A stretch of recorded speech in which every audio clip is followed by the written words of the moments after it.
오늘 우리에게 주신 하나님의 말씀은 사도행전 19장 내용인데요. 이 본문의 말씀을 가지고 여러분들과 함께 이야기를 풀어 나가 봅시다. 양이 많은 만큼 내용도 참 많습니다. 간단하게 내용을 한번 정리를 해보면요. 우선 바울은 현재 에베소에 있습니다. 따로 지도는 띄우지 않겠습니다. 에베소에 있는데요. 이 에베소에 저번 2차 여행 때 잠깐 머물렀고 이번엔 3차 전도 여행 중에 에베소에 지금 머물러 있는 바울의 이야기를 그리고 있는 것이 19장의 내용입니다. 자꾸 바울의 여행 하는데 참 여행이 안 끝나죠. 바울의 여행은 1차, 2차, 3차에 걸쳐서 지중해 북쪽 지역을 순회하며 복음을 전하는 그의 사역이었는데 드디어 3차까지 왔습니다. 그 말은 곧 사도행전도 끝을 향해서 달려가고 있다는 말이죠. 사도행전이 도무지 끝이 보이지 않았지만 이제 슬슬 끝을 향해 갑니다. 지금 바울의 3차 여행에서 에베소에 거주하는 동안 있었던 일들을 기록하고 있는데요. 자, 이곳에서도 여전히 바울은 복음을 전하는 일에 열심이었습니다. 자, 지금 스토리 이야기하는 거니까 안 적으셔도 돼요. 바울이 복음을 전하는 방식은 어느 지역에 가나 되게 비슷했습니다. 이스라엘 백성들은 그들의 나라가 멸망당하고 주권을 빼앗긴 이후에 많은 사람들이 세계 전역으로 흩어졌습니다. 그래서 그들은 각 지역마다 자신들의 공동체를 세웠고 그 지역 공동체에는 반드시 회당이라는 것이 존재했습니다. 회당, 우리로 따지면 교민들이 모이는 회관 같은 곳인데 이 회당은 같이 모여서 예배도 하고 교육의 기능을 감당하는 그런 곳이었습니다. 바울은 항상 이 회당을 거점으로 해서 그 지역에 복음을 전파했습니다. 그런데 에베소 지역의 회당에서는 조금 사람들의 반응이 격렬을 했습니다. 바울의 복음을 반대하고 쫓아내기에 이르죠. 그래서 바울은 어쩔 수 없이 회당을 떠나서 두란노 서원이라는 곳으로 가서 가르치게 됩니다. 이때 여기 두란노 서원에서 2년 동안 가르치며 많은 역사가, 많은 회심한 사람들이 나타나게 되었습니다. 그래서 오늘날에도 두란노 서원이 이름 따와가지고 출판사도 있고 많은 사람들이 이 이름을 쓰죠. 자, 그렇게 바울이 복음을 전하는 현장에서 놀라운 일들이 일어나기 시작합니다. 물론 그 앞에 사복음서에도 나왔던 것처럼 바울이 복음을 전하는 현장에서 병자들이 치유되고 뿐만 아니라 바울이 썼던 손수건 또 앞치마를 갖다 대기만 해도 병이 낫는 놀라운 역사들이 막 나타납니다. 그러자 점점 더 많은 사람들이 이 도를 듣기 위하여 몰려들기 시작했습니다. 소위 대박이 나기 시작했습니다. 그렇게 많은 사람들이 몰려들자 결국 어떤 일까지 벌어지냐면 책을, 특별히 점술과 관련된, 종교와 관련된 서적들을 이제 불태우는 모습이 나타납니다. 왜 이렇게 불을 태울까요? 바울의 도를 듣고 지금껏 내가 믿었던 것들이 헛된 것이다, 잘못된 것이다 라는 것을 깨달은 사람들은 이전의 책들을 당연히 불태우는 결과를 낳게 되겠죠. 그렇게 해서 사람들이 불을 태웁니다. 근데 그 태우는 양이 어마어마합니다. 오늘 책에 보면, 말씀을 보면 은 5만이라고 말하거든요. 은 5만. 자, 제가 늘 성경에 나타나는 사건들을 오늘날의 금액으로 계산해서 한 번씩 말씀드렸던 기억이 나실 겁니다. 돼지 2,000마리는 얼마라고요? 한 마리당 50만 원 치면 10억. 기억나십니까? 또 한 달란트는 금 33kg니까 오늘날로 치면 여러분 이렇게 잘 잊어주시니 제가 설교할 맛이 납니다. 전에 했던 거 또 써먹어도 여러분이 기억치 아니하시고 금 33kg면은 8,800돈이에요. 한 돈에 13만 원에서 15만 원 정도로 계산을 해봅시다. 그러면 얼마일까요? 약 13억에서 15억 사이 정도 되거든요. 그러면 우리가 한 달란트 받은 사람이 세상 억울하다 생각할 만한 것은 아니겠죠. 한 달란트 받았어도 기본 가게 하나 차릴 만큼은 되는 거예요. 또 오늘 그러면 은 5만 치의 책이면 어느 정도일까 한번 생각해 봅시다. 은 5만 은 5만 하면 은 시세를 따지기 전에 그때 당시에 은이 얼마나 값어치 있었는가도 생각해야 돼요. 옛날에는 지금 금과 은의 가격 차이보다는 둘 사이가 좁았을 것으로 추정할 수 있어요. 그런데 그렇게 계산하면 식이 너무 복잡하잖아요. 그래서 최대한 단순하게 생각해 보면 일반 성인 남자 하루 품삯이 1드라크마, 이것이 은 한 립 정도였거든요. 그럼 은 5만이면 5만 1치잖아요. 그죠? 계산이 됩니까? 자, 5만 드라크마면 5만 1당 5만 원, 5만 시간, 5만 1로 하니까 계산이 이상하다. 그죠? 드라크마 하루 일당을 10만 원으로 칩시다. 여러분 하루 일하면 얼마예요? 자, 시급 8,530원, 8,560원? 30원으로 일해가지고 12시간 일하면 10만 원 나올 거예요. 자, 이 10만 원씩 12시간을 어떻게 일하지? 자, 어쨌거나 하루 10만 원씩 해가지고 10만 원씩 해가지고 잡으면 은 5만이면은 50억이에요. 그죠? 여러분이 135년 동안 열심히 일하면은 모을 수 있어요. 뭐 그 정도 사시잖아요. 그죠? 자, 50억 원치 책을 사보신 적 있으신 분 없잖아요. 그죠?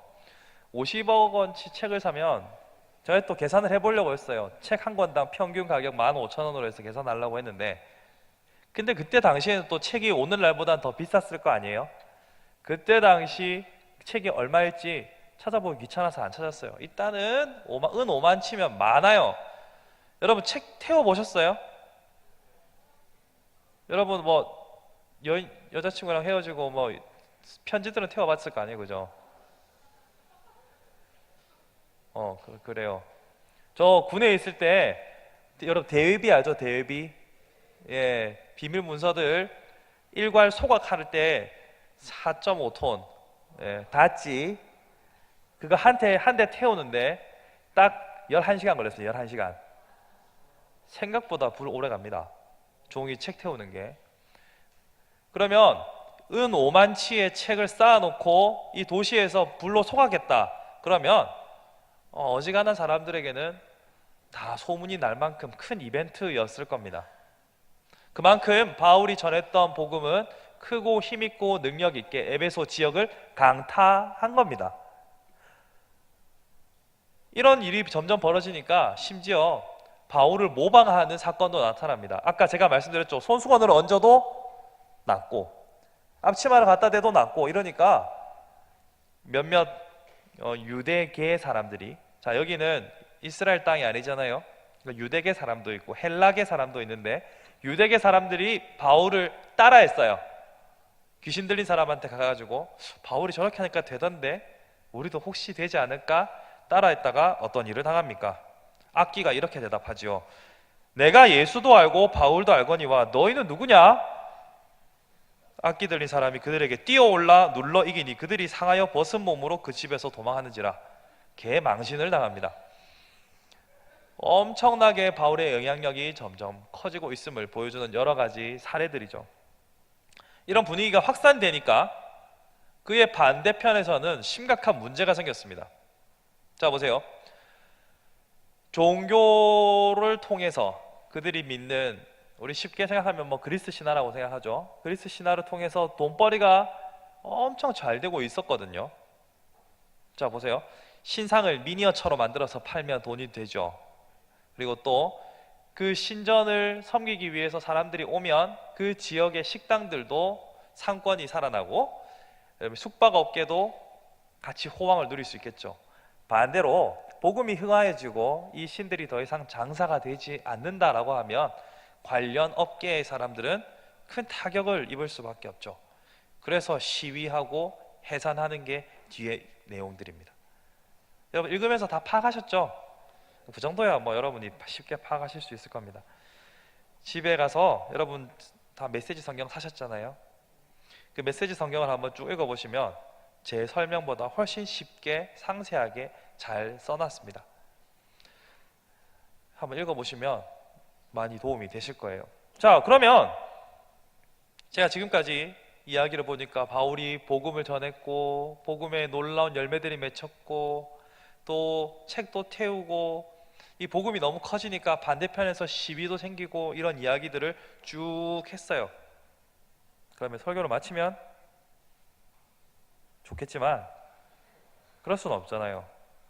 그런데 또 설교를 하려고 하니까 너무 내용이 많으니까 이 뭘 가지고 해야 될지 하나하나 다 다루면 한 3시간은 해야 되지 않겠어요, 그죠? 그러니까 저도 엄청 고민이 되더라고요. 뭘로 하지? 다 할까? 하나만 한다면 뭘 하지? 그래서 제가 고른 본문은 오늘 전체 내용 가운데서 전반부에 해당하는 19장 8절 9절의 내용입니다. 19장 8절 보시면 바울이 회당에 들어가 석 달 동안 담대히 하나님 나라에 관하여 강론하며 권면하되 어떤 사람들은 마음이 굳어 순종하지 않고 무리 앞에서 이 도를 비방하거늘 바울이 그들을 떠나 제자들을 따로 세우고 두란노 서원에서 날마다 강론하니라. 자, 바울이 에베소 사람들에게 지금 가르치고 있어요. 여기서 강론, 낯설게 들리겠지만 그냥 강의와 토론을 합쳐놓은 말이라고 생각하시면 쉽게 이해가 될 겁니다. 강의도 하고 토론도 하고 깨닫게 하는 그런 바울의 가르침, 단순히 설교만은 아니었던 것으로 추정되죠. 설교 시간에 제가 여러분들에게 이렇게 토론을 하진 않잖아요. 한번 해볼까요? 그렇죠. 제가 무리하진 않겠습니다. 바울이 강론하는 주제가 무엇인가에 조금 집중해 볼 필요가 있습니다. 바울이 가르친 내용은 무엇이었습니까? 그렇죠. 하나님 나라입니다. 오늘 설교의 제목이기도 한데요. 하나님 나라에 대해서 강론합니다. 성경을 가르치고 배울 때 우리는 하나님 나라에 대해서 참 많이 들어요. 그래서 여러분들은 하나님 나라가 입에 짝짝 붙죠? 전혀 낯설지 않죠? 이게 뭐지? 아까 제가 회당을 시나고게라고 했는데 시나고게 하면 여러분 되게 낯설잖아요. 우리말도 아니기도 하고. 근데 할렐루야는 우리나라 말이 아니지만 짝짝 붙잖아요. 하나님 나라는 짝짝 붙나요? 아니면은 어색한가요? 짝짝 붙죠. 그럼 하나님 나라가 뭡니까? 타영 씨? 하나님 나라가 뭡니까? 이렇게 됩니다. 하나님 나라를 설명하려고 하면 막상 설명하려고 하면 어버버버버어버버가 돼요. 어려워요. 알고 있다고 믿습니다. 여러분 하나님 나라를 향하여서 우리는 열정을 품고 또 여러 가지 소망도 가지기도 하고 기도도 하고 우리는 하나님 나라의 백성입니다라고 선포도 하고 고백도 하지만 여러분 정작 하나님 나라가 무엇이다 라고 쉽게 압축해서 간단하게 설명할 수 있습니까? 자, 그러면 우리가 하나님 나라가 도대체 어떤 것이고 바울이 집중해서 그것을 강론했던 이유들을 한번 살펴봅시다. 자, 먼저 성경을 가르치고 배울 때 제일 먼저 배우는 것은 예수 그리스도입니다. 예수님을 혹시 여기서 모르신다 하시는 분들은 손을 들어 표해 주시면 제가 마치고 따로 남아서 기독교 교리에 대해서 잠깐 설명을 드리도록 하겠습니다. 아시죠, 예수님은? 자, 그러면 예수 그리스도를 중심으로 우리의 신앙은 펼쳐집니다. 자, 이때 예수 그리스도를 하나의 나라나 국가 공동체로 바꾸면 하나님 나라가 됩니다. 즉 하나님 나라는 곧 예수 그리스도시고 하나님 나라의 왕이신 예수 그리스도를 중심으로 살아가는 것을 하나님 나라라고 말합니다. 이때 예수 그리스도는 나의 왕입니다. 하나님은 나의 왕입니다. 우리는 다 고백을 하죠. 근데 하나님의 나라가 눈에 유형적으로 보이지는 않는단 말이죠. 그래서 우리는 하나님께 속한 하나님의 백성이라고 하면서 백성답게 살지 않을 때가 많습니다. 자, 보십시오. 왕을 모시고 살아가는 사람은 거기가 어디든지 왕국입니다. 여러분 마다가스카르 봤어요? 마다가스카르 맞나? 그 애니메이션 보면 있잖아요. 그 미친 원숭이들이 나와요. 무슨 동물인지 정확하게 잘 모르겠어요. 근데 그 막 왕을 모시고 살아가잖아요. 참 자료 화면을 준비했어야 되는데 개들은 그 왕을 모시고, 동물들이 왕을 모시고 살아가기 때문에 어딜 가든 지들 왕국이에요. 왕을 중심으로 살아가요. 우리도 마찬가지입니다. 이 땅에 우리에 보이는 유형적인 나라가 있지만 우리는 예수 그리스도를 왕으로 모시고 왕을 섬기는 하나님 나라, 하나님 왕국을 살아가는 사람들입니다. 바울이 가르친 것은 바로 이것입니다. 바울의 관심은 늘 언제나 예수 그리스도요, 예수 그리스도를 왕으로 모시는, 예수 그리스도의 통치를 받는 하나님 나라가 그의 모든 가르침의 주제였습니다. 뿐만 아닙니다. 신약 성경을 보시면 예수께서 병을 고치시는 장면도 각 사람 개개인의 질병의 문제 혹은 고통의 문제 그 자체를 해결하는 차원을 넘어서서 하나님 나라를 드러내기 위한 모든 사역이었습니다. 여러분, 중풍병자 친구 4명에서 지붕 뜯어갖고 이렇게 막 내려주셔서 예수님께서 치료해준 사건 기억나시죠? 그때 예수님께서 뭐라고 하셨습니까? 너희 죄를 사하노라 이렇게 했잖아요. 왜 이러죠? 맨 처음에 죄 사함을 받으라 라고 말해서 사람들이 발끈했어요. 그래서 예수님께서 야, 네 침상 들고 나가라고 하는 게 쉽냐, 죄를 사함 받는 게 쉽냐 라는 아주 정말 답하기 어려운 질문을 하시는 장면이 나와요. 있어요. 성경 좀 보세요. 그때도 예수님께서 죄 사함을 받으라라고 먼저 말씀하셨던 것은 그가 하나님의 아들로서 죄 사함의 권세가 있음을 보여주기 위함이었어요. 안식일 날 손 마른 사람을 고치는 장면이 나와요. 그 말랐다는 게 팔이 어떤 상태인지는 모르겠으나 핵심은 안식일 날 고치시면서 내가 이렇게 병을 고치는 사람이야 라고 보여주는 게 아니라 내가 안식일의 주인이란다 라는 것을 보여주셨어요. 즉 예수님의 모든 사역은 개인의 문제를 해결하는 것을 넘어서서 하나님의 나라를 보여주고 증거하기 위한 모든 사역들이었습니다. 사도행전도 마찬가지죠. 바울을 비롯해서 베드로도 그렇고 여러 가지 이적과 기적들을 행합니다. 그런데 이 모든 것들의 목적은 개인의 문제를 해결하는 것을 넘어서서 성령님께서 역사하시는 하나님 나라의 시대를 증거하기 위함이었어요. 이런 의미에서 우리 개인 문제에 초점을 두고 있다면 우리는 예수 그리스도와 바울과 및 사도들의 가르침에서 벗어난 게 됩니다. 다시 말해서 예수님께서도 그리고 제자들도 하나님 나라를 중심으로 살아가셨지만 정작 우리는 우리 자신을 위해서 살아가고 있다면 우리는 지금 뭔가 노선이 이탈되었다라는 증거입니다. 우리가 만일 우리의 개인의 안위와 영화를 위해서 초점이 맞추어져 있다면 우리는 교회를 세우신 예수 그리스도의 뜻에서 벗어난 겁니다. 마태복음 6장 33절 말씀은 이렇게 말합니다. 여러분 너무나 잘 알고 있는, 이미 외우고 있는 말씀. 먼저 그의 나라와 의를 구하라. 그리하면 이 모든 것을 더하시리라. 하나님 나라가 먼저입니다. 먼저 그의 나라와 의를 구하라. 먼저 여러분의 아픈 상처와 지금 당장 메꿔야 할 돈 문제를 구하라가 아니고 먼저 그의 나라와 그의 의를 구하라라고 말합니다. 그러면 이 모든 것을 더하시겠다. 자, 우리 자신에게 한번 스스로 물어봅시다. 여러분의 관심은 하나님 나라입니까? 아니면 여러분 개인의 행복입니까? 대답하지 마세요. 제가 목사님한테 배운 좋은 스킬입니다. 이거 대답하면 서로 유익하지 않아요. 서로에게 은혜가 안 됩니다. 그냥 스스로 생각하시면 돼요. 고민하시면 돼요. 제가 설교단에서 이렇게 여러분에게 고민을 던져주는 것은 정죄함이 아니요 고민하면서 앞으로 나아가라는 얘기입니다. 여러분은 어디에 집중하고 있습니까? 만약 모든 고민과 모든 염려가 다 나에게만 향해 있다면 우리는 지금 번지를 잘못 찾은 겁니다. 하나님께서는 먼저 그의 나라와 그의 의를 구하는 자들을 찾으십니다. 개인의 성공과 행복을 구하기 위해서, 그것만을 위해서 기독교를 선택하셨다면 기독교는 바른 솔루션이 아닙니다. 기독교는 사람의 제일된 목적은 하나님을 영화롭게 하고 그를 영원토록 즐거워하는 것이다 라고 정의하고 있습니다. 개인의 행복과 성공이 결코 우선순위가 아닙니다. 자, 이걸 여기까지 들으시면 이건 망했다 하는 분들도 있을 거예요.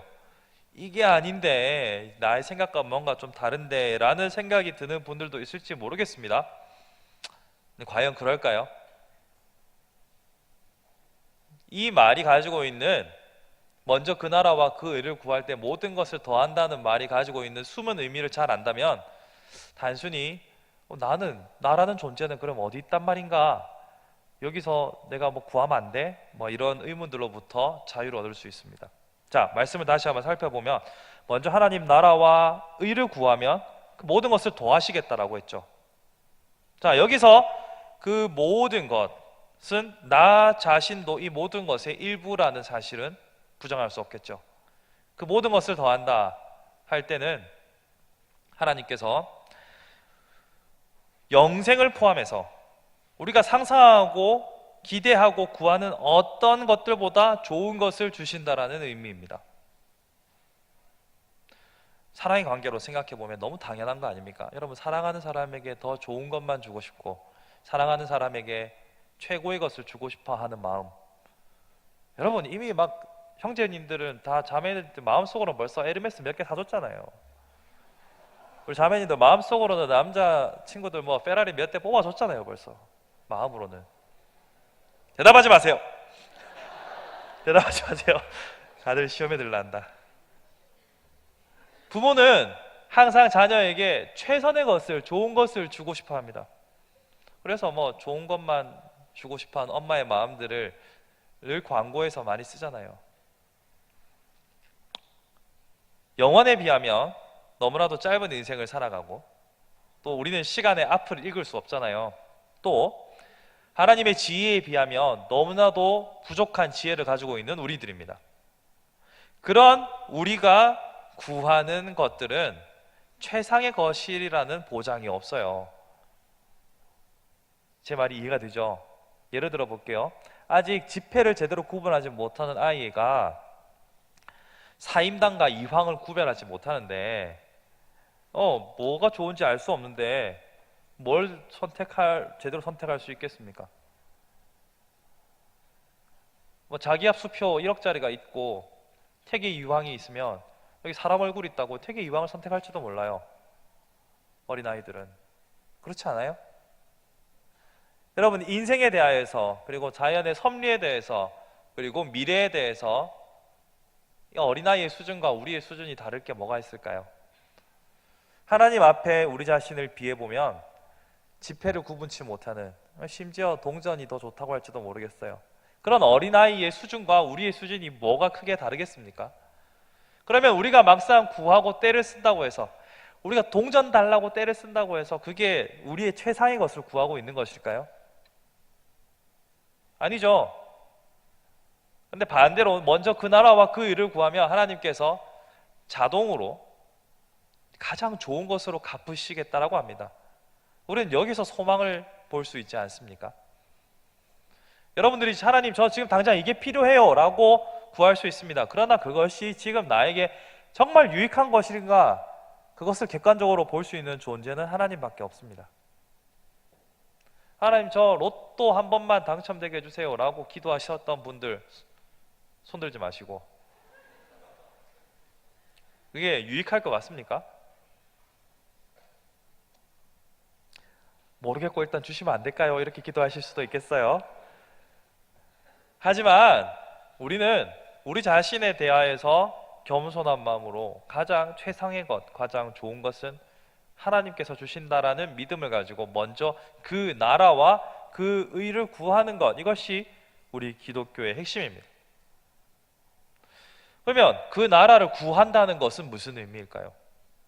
자, 먼저 그 나라와 그 의를 구하면 가장 좋은 것으로 주시겠다고 약속하셨으니까 그 나라와 그 의를 위해서 살아야겠는데, 그 나라와 그 의를 구한다는 게 무슨 의미일까요? 구한다. 말이 어렵죠? 조금만 더 쉽게 접근해 봅시다. 그의 나라를 구한다는 것은 통치자의 뜻을 받든다, 뜻을 따른다라는 의미입니다. 쉽죠?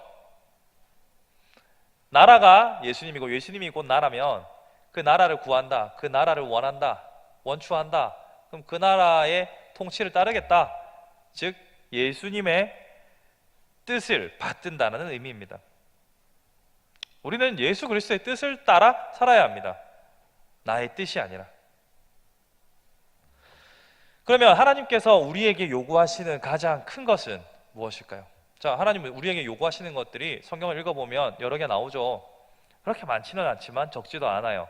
그런데 가장 핵심적으로 우리에게 요구하는 것이 뭘까요? 남자와 여자와의 연인 관계에서 서로에게 요구하는 여러 가지가 있겠지만 우선순위는 다 있을 거 아니에요. 야, 딴 건 다 되는데 절대 바람은 피면 안 돼, 뭐 이런 거. 이거 말할 필요가 없는 건가요? 어쨌거나 가장 우선순위로 하나님께서 우리에게 요구하시는 것이 무엇일까요? 그것은 앞에서도 제가 살짝 언급드렸는데 하나님을 영화롭게 하고 그를 영원토록 기뻐하는 것이 하나님께서 우리에게 요구하시는 첫 번째입니다. 자, 그러면 하나님을 영화롭게 하는 것은 또 그러면 어떻게 하는 거냐라는 질문을 저는 던져봅니다. 어떻게 하면 하나님을 영화롭게 할 수 있을까요? 네, 그겁니다. 첫째는 우리가 함께 모여드리는 예배를 통하여서 하나님을 영화롭게 할 수 있습니다. 여러분, 예배가 뭐라고 생각하십니까? 예배. 네, 그겁니다. 예배는 오늘 왜 이렇게 분위기가 비가 올라나? 오늘 예배는 자, 원어상으로 한번 가볼게요. 프로스키네오라고 하는 건데요. 프로스는 뭐뭘 향하여서예요. 뭐뭘 향하여서. 그러면 퀴네오는 뭐냐면 주인의 발에 입을 맞추다라는 의미입니다. 그러면 전적으로 내가 종의 입장에서 그 주인을 섬긴다라는 의미입니다. 우리의 모든 열정과 정성이 주인을 향해 있다라는 의미입니다. 즉 우리의 예배는 하나님을 향하여서 온전히 집중된 모든 의식, 특별히 이곳에서의 의식입니다. 하나님을 향한 존경, 경외, 감사로 하나님을 찬양하고 그분의 존재를 인정하는 지금 이 순간, one and only, 오직 한 분이시며 하나밖에 한 분이신 이 절대로 대체할 수 없는 그분을 인정하고 높이는 자리가 바로 예배인 것이죠. 그런 의미에서 여러분은 예배가 바르게 세워져야만 첫 번째 인간을 창조한 목적인 하나님을 영화롭게 하는 1단계를 수행할 수 있는 겁니다. 그런데 여러분은 예배의 대상, 예배의 목적이 무엇인지 한 번씩은 점검을 해보셔야 합니다. 여러분, 예배의 대상과 목적은 하나님입니까? 아니면 여러분입니까? 하나님이겠죠. 근데 자신일 때도 있습니다. 아니, 목사님, 아무리 그래도 제가 저를 예배하겠습니까? 라고 저에게 반문하실 수도 있을 거예요. 목사님, 제가 그 정도 쓰레기는 아니에요. 막 이렇게 하실 수도 있어요.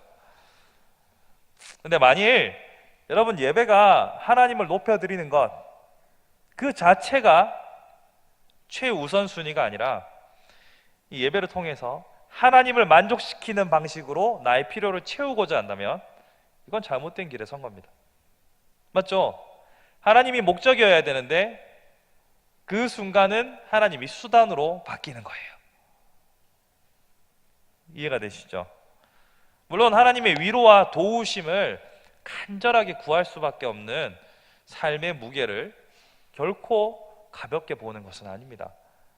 우리가 어디 기댈 곳 없어서, 아버지 은혜가 필요해서, 내가 누구에게 토로할 수 없어서 하나님 앞에 나올 수밖에 없는 우리의 연약함, 우리의 절박함 인정합니다. 그런데 목적이 무엇인가를 살펴보자는 거죠. 자꾸 나의 문제 해결을 위해서 예배를 수단으로 사용한다면 예수님을 램프의 진이로 만드는 꼴이 되는 겁니다. 아시죠? 램프의 진이. 혹시 모르실까봐. 미정 알지? 예. 자, 그러면 램프의 지니라면 지니와 알라딘의 관계를 생각해 보자고요. 누가 누구에게 주인이라고 부릅니까? 지니가 알라딘한테. 누가 더 힘이 센가요? 지니가 힘이 세죠. 이거 정말 말이 안 되는 동화입니다. 그렇지 않습니까? 입장 바꿔서 여러분이 지니라고 생각하고 알라딘이 자꾸 나를 비벼서 불러요. 어떻게 하시겠습니까? 죽어! 네, 이렇게 하지 않겠어요? 근데 우리가 가지고 있는 삶의 형태가 바로 이와 같은 겁니다. 자꾸 하나님을 높여드리고 나를 구원하신 하나님, 나를 인도하시는 하나님, 나를 사랑하시는 하나님, 그분 자체를 높여드리는 것이 목적이 아니라 자꾸 예배 잘 드려서 복 받아야지, 예배 잘 드려서 뭐 해야지, 이런 식의 태도는 곤란하다는 거죠. 물론 하나님이 바르게 예배하는 자들에게 먼저 그 나라와 그 일을 구한 자에게 모든 것을 주신다고 했으니까 복 주시는 거 맞아요. 그렇지만 주객이 전도되면 안 되는 거예요. 여러분, 연애할 때 가장 최악의 시나리오 중에 하나가 뭡니까? 나를 수단으로 이용하는 것. 나 자신을 사랑하는 것이 아니라 나의 지갑을 사랑하고 나의 차를 사랑하고 내가 가진 것들을 사랑하는 그런 상대방은 원하십니까? 아멘? 아니요라고 한 거죠. 여러분, 우리는 그러한 사람들을 나 자신을 사랑하는 것이 아니라 내가 가지고 있는 조건을 사랑하는 상대방을 우리는 소위 쓰레기라고 부릅니다. 반대로 여러분께 여쭤보겠습니다. 여러분 하나님과의 사랑의 관계에 있어서 여러분은 얼마나 부패하셨나요?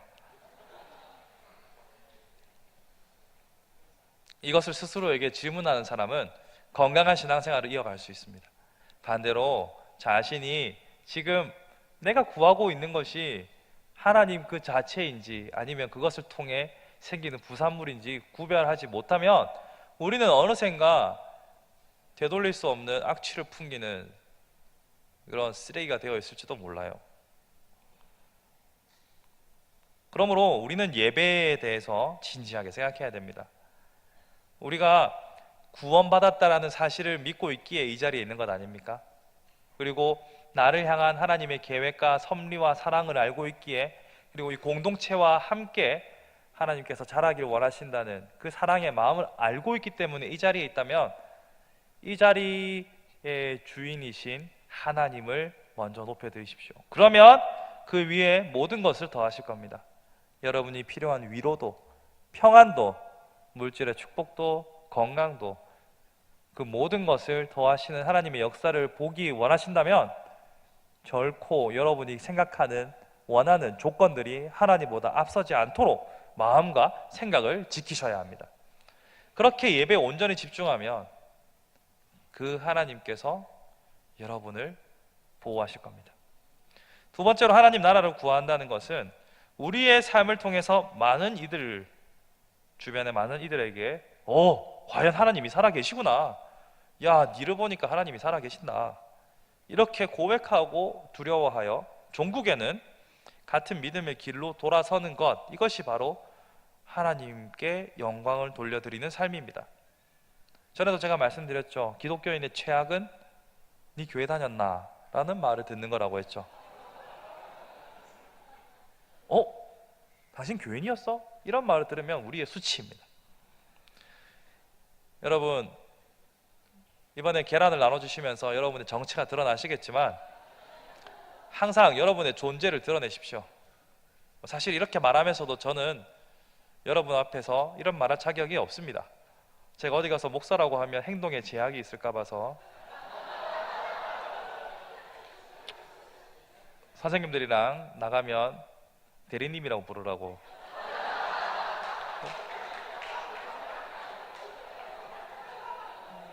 그랬더랬습니다.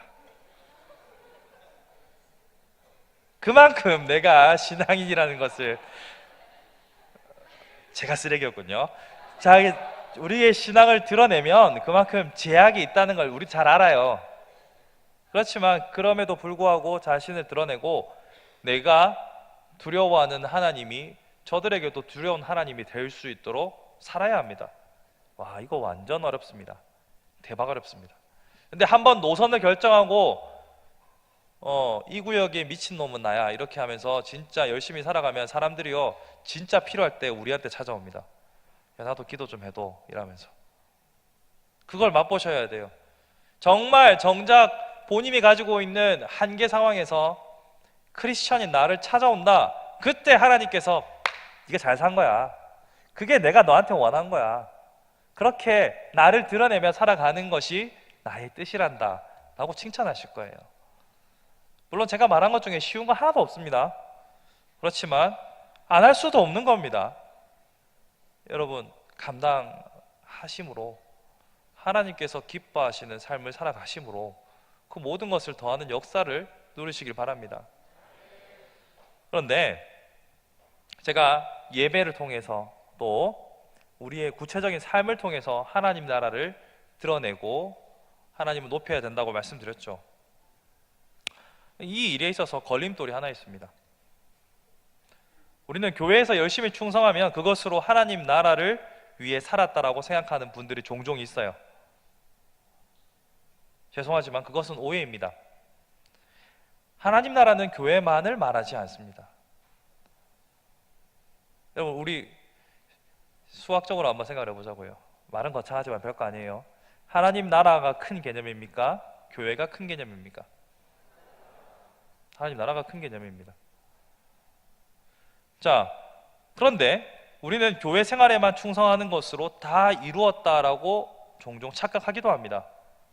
근데 그것은 바람직하지 않습니다. 왜냐하면 하나님 나라와 교회가 정확하게 1대1로 등가의 원칙을 따지지 않기 때문입니다. 더 큰 것이 하나님 나라라면 교회만으로 완성되는 것이 아니라 우리의 일상의 삶까지도 다 포함해서 하나님 나라가 완성되는 겁니다. 그래서 우리가 우리의 삶의 현장에서 그리스도의 향기를 드러내고 많은 사람들이 우리를 통해서 하나님의 나라를 보게 하는 것이 영광 돌려드리는 것이라고 했죠. 그렇기 때문에 우리는 우리의 삶의 영역이 교회로 끝난다라고 생각하시면 곤란합니다. 이런 오해의 대표적인 사례가 바로 교회 오빠입니다. 제가 그래서 제목을 정한 게 교회 오빠 증후군이라는 건데요. 자, 여러분, 흔히 교회 오빠들과 사귀면 나타나는 현상이에요. 분명 교회에서는 정말 멋지고 흠잡을 데가 없는데 생활 능력이 없어가지고 결국 결혼은 능력 있는 불신자와 하는 거죠. 이 비극입니다. 이거는 목사의 입장에서 이런 커플들을 바라보고 있으면 속에 천불이 나죠. 와, 나 어쩌고 이러면서. 형제들은 교회에서 인정을 받는데 세상에서는 왜 이리 작아지는 걸까요? 모든 사람이 그렇다는 게 아니라 일명 이런 사람들이 있을 수도 있어요. 교회 오빠 하면 여러분 머릿속에 떠오르는 이미지가 뭡니까? 일단 한 손에 기타를 들어야 되고요.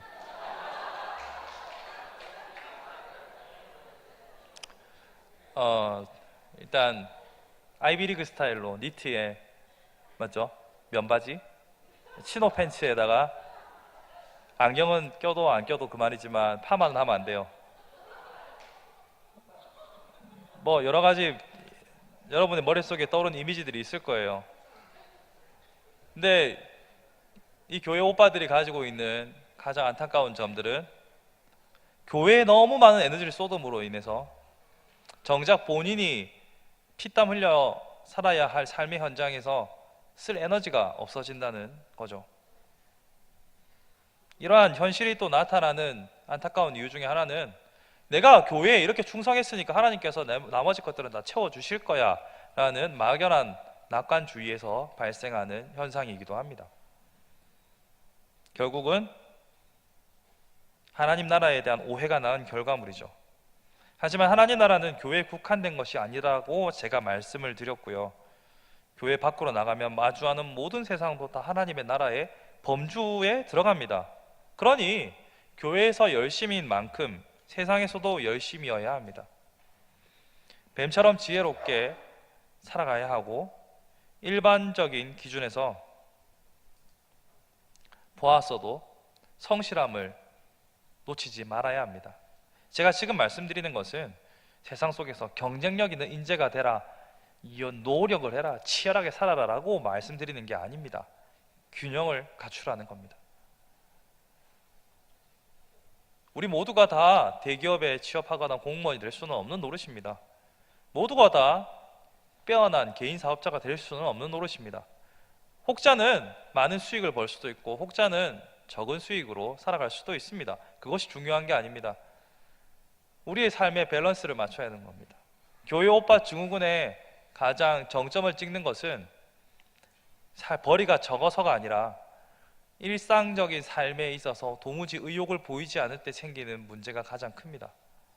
제가 이제껏 경험해 보았던 교회 오빠들과 헤어지는 여인들을 보면 아예 무능력해서 헤어지는 경우가 많았습니다. 조금이라도 벌면 어떻게든 결혼을 하더라고요. 근데 교회에서는 앞에서 보일 때는 열심히 하는데 본인의 자리에서는, 본인의 삶의 현장에서는 의욕을 상실한다면 도무지 극복할 수 없는 결과를 낳게 되는 거죠. 이러한 교회 오빠 증후군의 또 다른 이유를 꼽자면 현실이 너무 치열하기 때문이다라는 생각도 듭니다. 좀 비교적 덜 치열하고 투입하는 노력 대비 결과물이 교회가 더 수월할 수도 있거든요. 그래서 교회에 안주하려고 하는 그런 현실이 낳은 자아상이기도 합니다. 여러분, 세상이 참 만만치가 않아요. 녹록치가 않습니다. 요즘 취업률이나 여러 가지 지표들을 보았을 때 우리 마음 둘 곳이 없습니다. 근데 얼마 전에 나온 또 발표는 우리를 슬프게 하죠. 국민소득 3만 불 시대. 3만 불이면 1년에 3,600만 원 정도 되죠. 그럼 한 달에 300. 아까 제가 최저임금 말씀드렸잖아요. 8,530원으로 12시간 일하면 10만 원이니까 거의 1년 꼬박 일해야 나오는, 세상에 녹록치가 않습니다. 만만치가 않아요. 이것은 남성에게만 국한된 것이 아니고 여성들도 마찬가지입니다. 그런데 우리를 더 슬프게 하는 여러 가지 지표들이 있어요. 자, 이게 뭡니까? 젠더 페이 갭. 남성과 여성의 임금 차이입니다. 36점 몇 프로니? 하여튼 1등이에요. 1등. 디벨롭드 네이션, 그러니까 이게 개발된 좀 잘 사는 나라들 중에서는 상위 그래도 열 몇 개잖아요, 그죠? 이 중에서 우리나라 1등이에요. 성차별이라고도 할 수 있는데, 여러분 이거 보면 어떤 느낌이 듭니까? 여성 동지들은 열받고 남성 동지들은 어떻게 표정 관리를 해야 될지 모르겠죠. 근데 문제는 남자가 더 많이 받는다 해서 끝나는 게 아닙니다.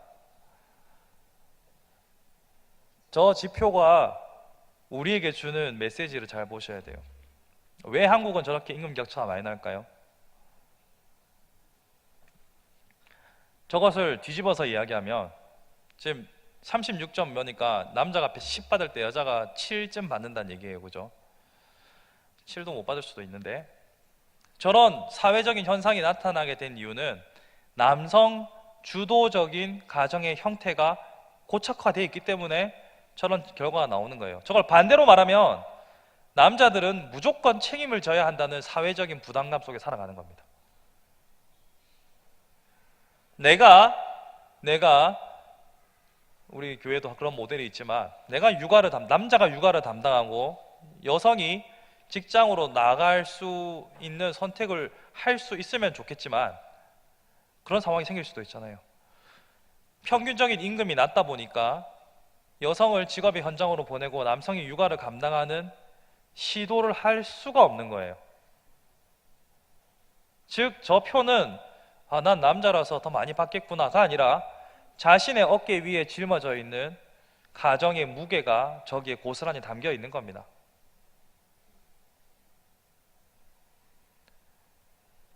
뿐만 아니라 우리가 늘 간절히 바라고 원하는 공무원 경쟁률은 또 얼마나 높습니까? 거기다가 대기업, 국내 30대 기업, 50대 기업, 취업의 문은 또 얼마나 좁습니까?